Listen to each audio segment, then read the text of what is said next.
Hello, my name is Jamie Cannibal and this is Finding Fishboy, Episode 3.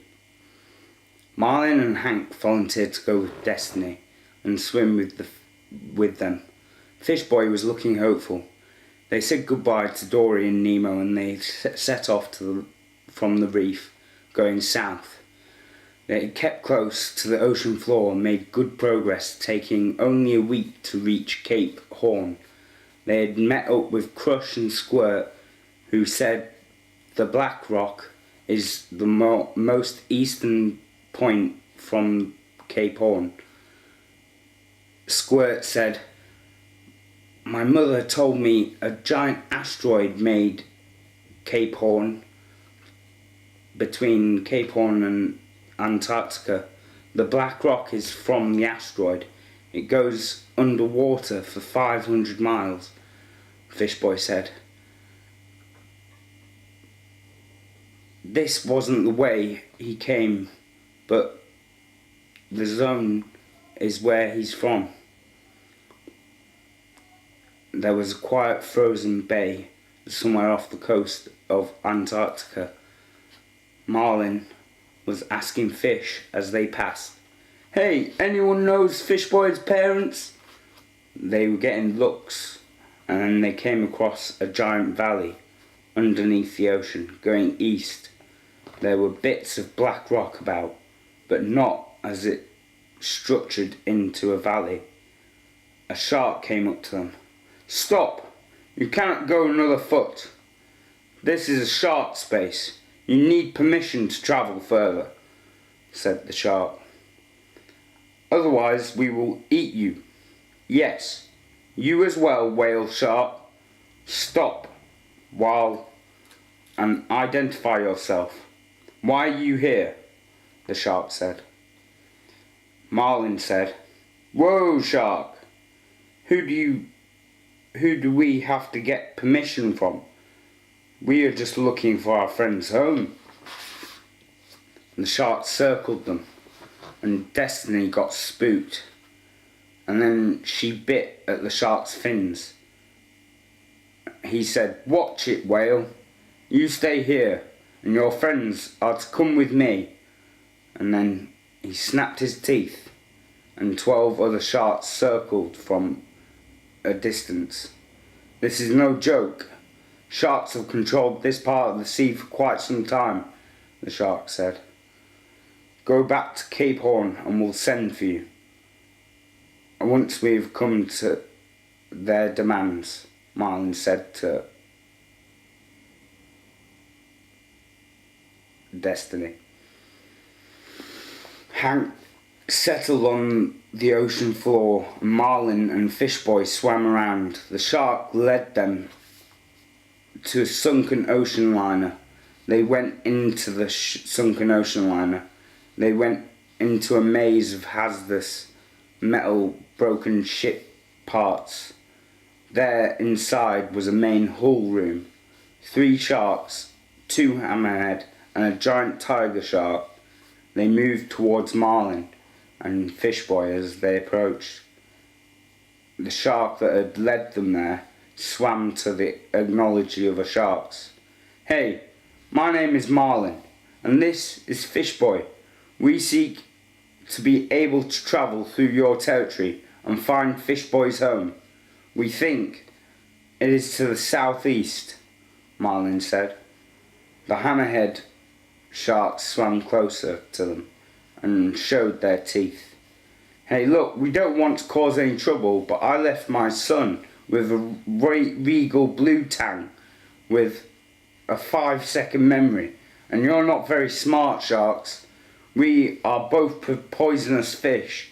If you were to eat us, you would die an excruciating death," Marlin said. "Oh, yeah, well, we don't want to eat you, but there was one, Fred. He's a shark. He came past this way not so long ago. He was looking for a fish called Fishboy. So we are going to do this." The sharks closed the hull's doors. Marlin and Fishboy Marlin, Fishboy and Hank were trapped. Nemo was trying to get comfy with Dory, asleep next to him. Nemo looked at her snoring.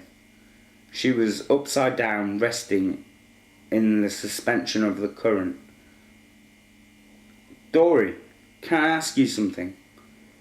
Nemo asked, as a sleeping Dory. Why did you ask to stay? There was a silence, and then Dory opened an eye. Well, Nemo, I knew that me out there is not a very wise thing to behold. I still lose my memory all the time, and the last thing Marlin needs is to worry about us.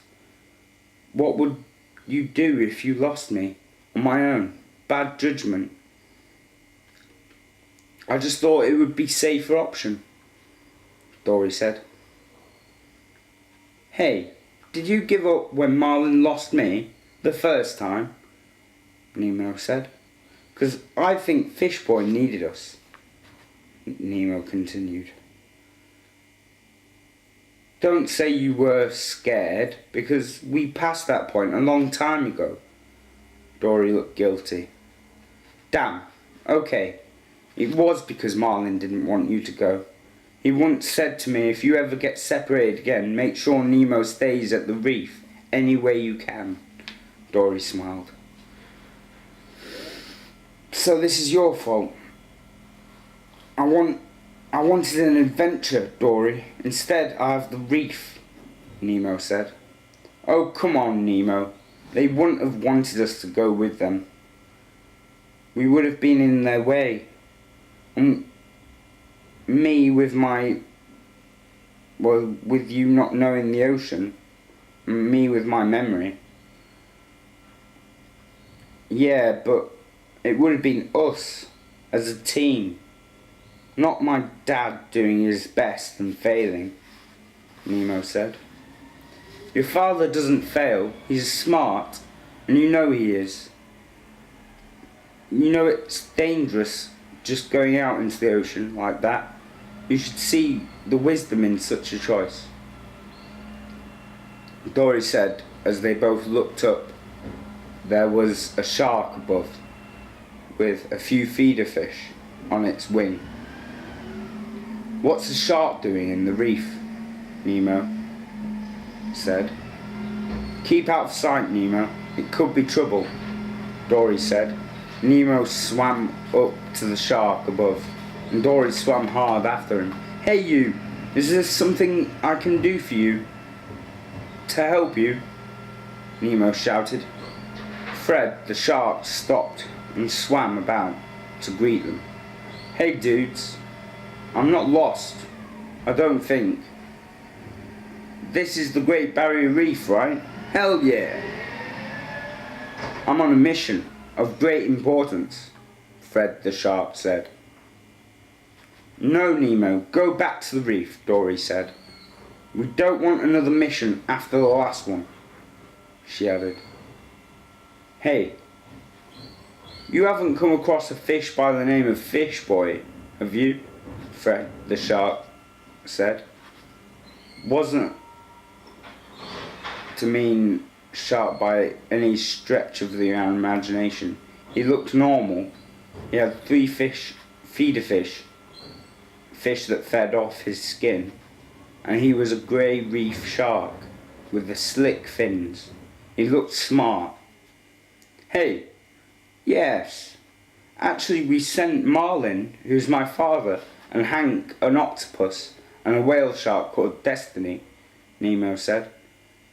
They went southeast with the currents, with Fishboy, in search of Fishboy's home. Why are you looking for him? Nemo continued. Okay, dude, it's like this. I was just swimming about in Drake's Passage, and this adult southern platyfish swims up to me and asks me to go and find his son. I tell him I can't after seeing his face. I tell him I'll try. I asked him his son's name. He said Fishboy. I asked which way he went, and he pointed north. I've been swimming around after that, but about a week ago I picked up the trail leading to the reef. I've been asking all sorts, Fred said. Nemo looked at Dory and said, "Please, Dory, now can we catch Dad up? And he's only 2 days ahead of us." Dory looked like this isn't going to happen, whatever he says. "Fred, do you know how to get to Fishboy's home?" Dory asked. "Do I? Hell, yeah. It's just where I've been. I could take you there, but I promised I wouldn't go back without Fishboy, so you could take me to him first," Fred said. He was looking a bit about to hesitant flurries of sporadic swimming. "Wait, we're coming with you," Nemo said. "No, Nemo, we are not," Dory said. "Dory, if you had found me before my dad, would you have done anything in your power to find him? Once you found me," Nemo said. "Nemo, I did find you before your father, when you got lost," Dory said. "I notice your memory isn't bad when it comes to that," Nemo said. "Oh, okay, Nemo." Dory sighed. "He's going to kill me." Nemo was following Fred to the edge of the reef. "Okay, Nemo, only because my memory seems to be, well, better, and as long as I go with you and we can't get into any trouble, right?" Dory said. "Yes, Fred, we're coming with you. My dad Marlin set off 2 days ago. They're in the currents of the Pacific Ocean. We can catch them." End of episode 3.